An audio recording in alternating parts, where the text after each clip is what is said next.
बहुत ज्यादा है, समय बहुत कम है। भाई का मेरा फरमाइश है चुमन वोट हो।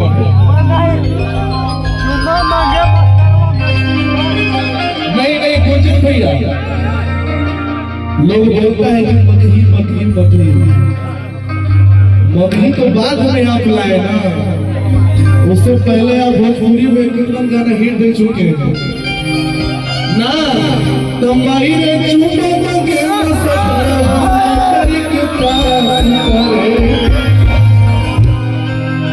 आप कितना मैट्रिक आई पास करवा दिए तब तो कोले के झरना तक कितना सारा गाना आवाज से बोलता है कि हम ही कुछ नहीं हो, ब्रांड ब्रांड होता है भाई। किलर और फुटपाथ अंतर होता है। आप घर से निकलिएगा तो फुटपाथ बहुत मिलेगा, लेकिन किलर और मोटी कार्लो का शोरूम बेचारे में रहता है जिला में। अभिषेक 4 आना हो या 8 आना हिसाब तो हो।